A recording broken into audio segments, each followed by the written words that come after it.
میرے نبی پاک علیہ السلام نے فرمایا اگر تو رب پہ بھروسہ کرے گا نا تو جس طرح پرندے صبح بھوکے نکلتے ہیں گھونسلوں سے، نہ انہیں پتہ ہوتا ہے کس دفتر میں جا کے بیٹھنا ہے، نہ یہ خبر ہوتی ہے کہ مزدوری کہاں کرنی، نہ یہ انہیں پتہ ہوتا ہے کہ میرا رزق کہاں ہے، وہ نکل آتے ہیں اللہ کے بھروسے پہ۔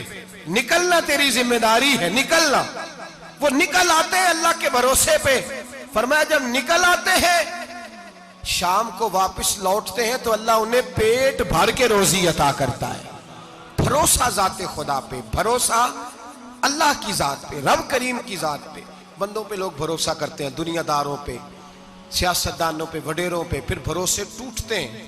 بھروسہ اللہ کی ذات پر، اور جب اللہ کی ذات پہ تیرا بھروسہ ہوتا ہے نا تو میرے بھائی ان تنہائیوں میں جن تنہائیوں میں کوئی کام نہیں آتا، ان مجبوریوں میں جن مجبوریوں میں لوگ دامن چھڑا کے نکل جاتے ہیں، جب تیرا بھروسہ اللہ کی ذات پہ ہوتا ہے تو ان بیماریوں میں جن میں میڈیکل رپورٹیں جواب دے جاتی، ڈاکٹر ہتھیار پھینک جاتے ہیں، ان تنہائیوں میں، پریشانیوں اور آزمائشوں میں جو ذات پھر آگے بڑھ کے تیرا دامن تھامتی ہے وہ ذات خدا بندی ہی ہوتی ہے۔ پھر اللہ تبارک و تعالیٰ تیری مدد فرماتا ہے، پھر وہ اس کا کرم تجھے تھام لیتا ہے جب تو بھروسہ۔ حضرت ابراہیم کے لیے آگ جلائی گئی، 80-100 کسی نے کہا 80,000 فٹ اونچی آگ، دائیں بائیں آگ ہی آگ، اتنی بڑی آگ کہ سمیٹی نہ جائے، پرندہ گزرے تو گر جائے۔ حضرت ابراہیم کو آگ میں ڈالا جانے لگا، کوئی ساتھی نہیں، کوئی پیارا نہیں، کوئی دوست نہیں، کوئی بھائی نہیں، کوئی امتی نہیں، کچھ بھی نہیں، اکیلے۔ منجنیق بنائی گئی، اس منجنیق میں رکھ کے پھینکا جائے گا۔ حضرت ابراہیم کو رکھا گیا، جب منجنیق میں رکھ دیا تو حضرت جبریل حاضر ہوئے، کہنے لگے ابراہیم کوئی ضرورت ہو تو میں حاضر ہوں، ایک پر ماروں گا آگ ساری ان کی طرف کر دوں گا۔ اب فرمانے لگے حاجت تو ہے پر تیرے ساتھ میری کوئی حاجت نہیں۔ وہ بارش کا فرشتہ آیا، کہنے لگا حضور حکم دے تو برسا دوں۔ ہوا کا فرشتہ کہتا ہے میں اللہ کی طرف سے مامور ہوں، مجھے حکم ملے تو میں ہواؤں کے رخ پھیر دوں نمرود کی جانب، یہ ساری آگ ان پر گر جائے، بارشیں برسا کے سیلاب کر دوں۔ تو حضرت ابراہیم کہنے لگے مجھے کسی کی حاجت ہی نہیں، جیم جان دا کچھ وسا نہیں ہوں، یہ جان یار نو دے تے آزاد ہو جا، اس سے دل دہن فساد سارے، دل دل بر نو دے تے شاد ہو جا، جیو رکھے آباد تے رو وسدا، تے جدوں کرے برباد برباد ہو جا، او جدوں کرے برباد تے پھر برباد ہو جا۔ فرمایا ٹھیک ہو گیا جیسے وہ چاہتا ہے، میں تیار ہوں۔ حضرت جبریل امین عرض کرنے لگے حضور میں آیا ہوں، مجھے حکم دے۔ فرمایا کوئی ضرورت نہیں تیری، آپ جائیے۔ کہنے لگے پھر رب سے دعا ہی کر لیں۔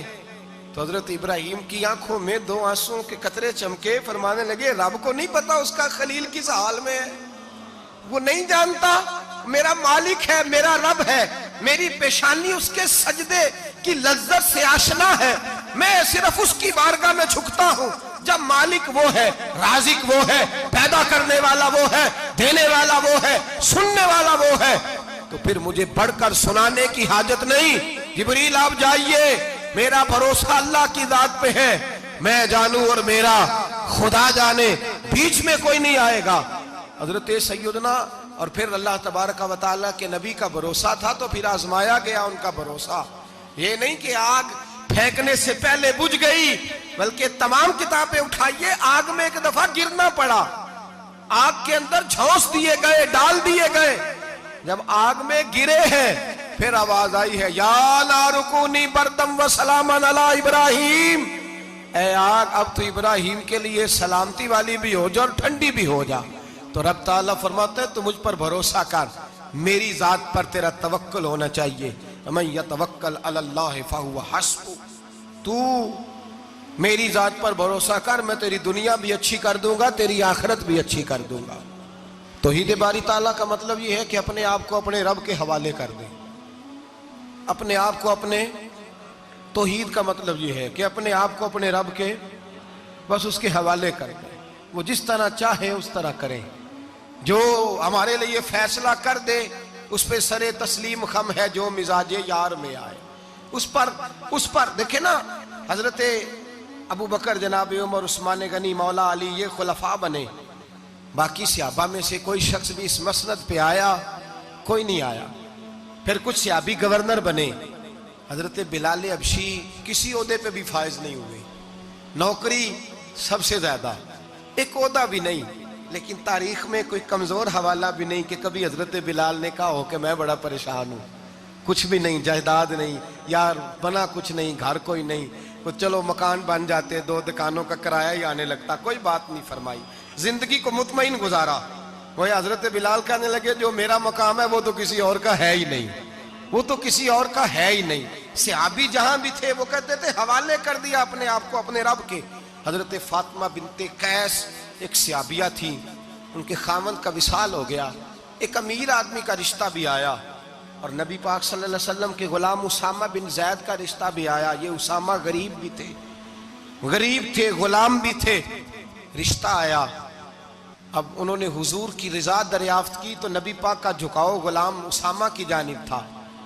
اب ان کے سارے گھر والے کہنے لگے حضور کا اگر تم سمجھتی بھی ہو تو مشورہ ہے، چاہت ہے، حکم تو نہیں نا، ہر آدمی کو اجازت ہے، مرضی سے نکاح کر سکتا ہے، تو آپ امیر آدمی سے رشتہ کریں جو آپ کو خوش رکھے۔ تو حضرت فاطمہ بنت قیس کہنے لگی ماں باپ سے آپ میری فکر نہ کریں، مجھے میرے نبی کے حوالے کریں، اللہ مجھے کبھی ضائع نہیں کرے گا۔ میرے بھائی اپنے آپ کو رب رسول کے حوالے کرو۔ ہم لوگوں نے اپنے آپ کو اپنی سوچ کے حوالے کیا ہے، نفسیاتی مریض بن گئے ہم لوگ۔ پریشانی ہے کہ ختم نہیں ہوتی، دقت ہے کہ ختم نہیں ہوتی، مفت کی آوازاری ہے، ہر وقت لوگ ڈپریشن اور ٹینشن کا شکار ہیں۔ بھائی اپنے آپ کو اپنے رب کے سپرد کرو۔ یہاں تو کوئی کسی چودھری کو کہہ دے کہ بھائی جس طرح کا تیرا دل کرتا ہے میں تیرا اس طرح کر لے، تو وہ انسان کا نقصان نہیں کرتا، کہتا ہے وہ تو میرے پلڑے میں ہی آ کے بیٹھ گیا ہے تو کیسے نقصان کروں۔ اگر رب کریم کو کہہ دو گے کہ یا اللہ تیرے ہیں، جس طرح تو بہتر سمجھے ہمارے ساتھ سلوک کر، اس کی بارگاہ کی طرف جھک جاؤ، اس کی جانب توجہ کر جاؤ، اللہ تبارک و تعالیٰ کے ہو جاؤ۔ جائیں اللہ تبارک و تعالیٰ کی بارگاہ میں۔ لوگ اتنے چکر دفتروں کے لگاتے ہیں، اگر اتنے نفل پڑھیں تو اللہ تبارک و تعالیٰ جلدی آسانیاں فرما دے۔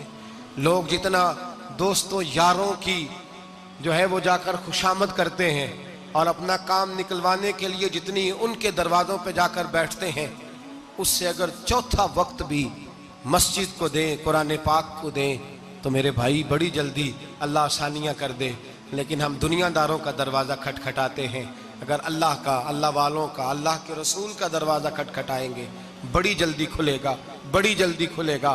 حضرت حسن بصری رحمت اللہ علیہ خطاب کر رہے تھے، حضرت حسن بصری واعظ فرما رہے تھے، تو واعظ فرماتے کہنے لگے لوگو اللہ کے دروازے پہ دستک دیتے رہا کرو، انشاءاللہ دروازہ کھل جائے گا۔ دستک دیتے رہو، اللہ کے دروازے پہ کھل جائے گا۔ دستک دیتے رہو مالک کے دروازے پر، کھٹکھٹاتے رہو۔ پردے کے پیچھے عورتیں بھی بیٹھی تھیں، حضرت رابعہ بصری بول پڑی، کہنے لگی حسن بصری کیا کہہ رہا ہے؟ اللہ کے دروازے پہ دستک دو کھل جائے گا؟ پہلے مجھے یہ بتا رب کا دروازہ بند بھی ہوتا ہے؟ کبھی بند بھی ہوا ہے؟ کھلے گا تو وہ جو کسی وقت بند ہوتا ہو۔ حضرت حسن بصری کی چیخ نکلی، رو پڑے، کہنے لگے حسن بصری تجھ سے زیادہ تو یہ بی بی رب کریم کو جانتی ہے، یہ عورت تجھ سے بڑھ کر اللہ کی معرفت رکھتی ہے، تجھ سے زیادہ جانتی۔ بھائی دروازہ خداوندی پہ جھکے۔